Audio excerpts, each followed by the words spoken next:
அனைவருக்கு வணக்கம். நீ நான் காதல் தோட எபிசோடு முரளி அந்த லேடி ரொம்ப டார்ச்சர் பண்ணிக்கிட்டு இருக்காங்க. முரளி கிருஷ்ணாவுக்கு ரொம்பவே கோவம் வருது. ஏய், யாரு நீ? யாருன்னு கூட தெரியாதுன்னு சொல்றல, அப்புறம் ஏன் இந்த அளவுக்கு டார்ச்சர் பண்ற? என்ன மச்சான் இப்படி எல்லாம் சொல்லிக்கிட்டு இருக்கீங்க? உங்களை எனக்கு எவ்வளோ பிடிக்கும் தெரியுமா? இப்போ என்ன யாருன்னு தெரியாதுன்னு நினச்சிட்டு இருக்கீங்க? எனக்காக நீங்கள் எவ்வளோ பண்ணி கொடுத்துருக்கீங்க தெரியுமான்றாங்க.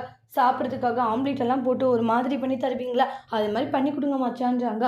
பாட்டியெல்லாம் பார்க்குறாங்க. இங்கே பாருங்க பாட்டி, இவங்கெல்லாம் யாருன்னு கூட எனக்கு தெரியாது, சும்மா பேசிட்டு என்ன டென்ஷன் படுத்திக்கிட்டு இருக்காங்கன்றாங்க. போலீஸ் கம்ப்ளைண்ட் கொடுத்தோம்னா சரியாக வரும். போலீஸ் கம்ப்ளைண்ட்னா கொடுங்க கொடுங்க, தாராளமாக கொடுங்க, எனக்கெல்லாம் ஒரு பிரச்சனையுமே இல்லைப்பான்றாங்க. என்னுடைய வாழ்க்கைக்கு நியாயம் கிடைச்சாகணும். ஏன்னா நான் நிறைய ஆதாரத்தோடு தான் இந்த வீட்டுக்குள்ளேயே வந்திருக்கேன். அதனால் என்ன நடந்தாலும் பார்த்துக்கலான்னு தான் நான் இருக்கேன்றாங்க. போலீஸ் கூப்பிடுங்க, யாரை வேணுனாலும் கூப்பிடுங்கன்றாங்க. அபியும் ஆகாஷ் இவங்கள ரொம்பவே சந்தோஷமாக சிரிச்சிட்டு இருக்காங்க. முரளிகிருஷ்ணா இதெல்லாம் ஒருவேளை இவங்களோட பிளானாக இருக்குமோ அப்படின்ற மாதிரி நினைக்கிறாங்க. அதுக்கப்புறம் சரி சரி பார்த்துக்கிட்டு இருங்க பாட்டி, உங்களுக்கு என்ன ஆம்லேட் தானே சைலண்டாக உட்காந்து போட்டு தரேன்றாங்க. பார்த்தீங்களா என் மச்சான் இப்படியெல்லாம் பேசி எவ்வளோ நாள் ஆச்சு அப்படின்ட்டு எல்லாம் சொல்லிக்கிட்டு இருக்காங்க.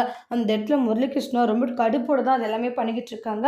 அதுக்கப்புறமா வெளியே வந்துட்டு இந்த இடத்துல நம்மளோட பிளான் நல்லா ஒர்க் அவுட் ஆகுது இல்லை, நல்லாவே நடிக்கிறாங்களா அவங்க? ஆமாம் ஆமாம் நல்லா நடிக்கிறாங்க. ஆனால் எந்த காரணத்தை கொண்டு முரளிகிருஷ்ணருக்கு நம்மளுடைய பிளான் தான் சந்தேகமே வரக்கூடாதுன்றாங்க. கண்டிப்பாக சந்தேகம் வராது. ஆகாஷ் என்னாச்சே ஒரு மாதிரி இருக்கா?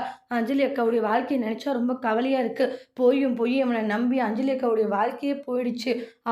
அவனை இந்த அளவுக்கு நம்பினாங்கல்ல அப்படின்ட்டு ஃபீல் பண்ணுறாங்க.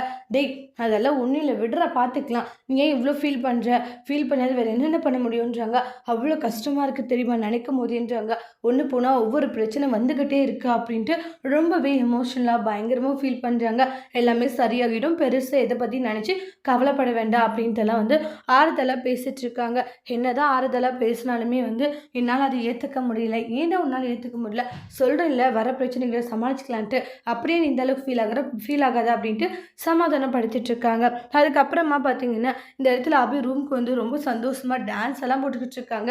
அதுக்கப்புறமா ராகம் வராங்க. ராகம் அபி ரெண்டு பேரும் மாறி மாறி டான்ஸு பாட்டுன்னு ரொம்ப ஹாப்பினஸோடு இருக்காங்க. உடனே உண்மையிலேயே ரொம்ப சந்தோஷமாக இருக்கு ராகவன்றாங்க. ஏன்னா இந்த நாளுக்காக தான் ரொம்ப நாளாக காத்துட்டு இருந்தேன். சீக்கிரமாகவே அஞ்சலிக்காக இந்த முரளிகிருஷ்ணா எப்படிப்பட்டவன்றதை நிரூபிச்சுட்டு நம்ம சந்தோஷமாக இருக்கணும், அதுதான் நான் நினச்சிட்டு இருக்கேனேன்றாங்க.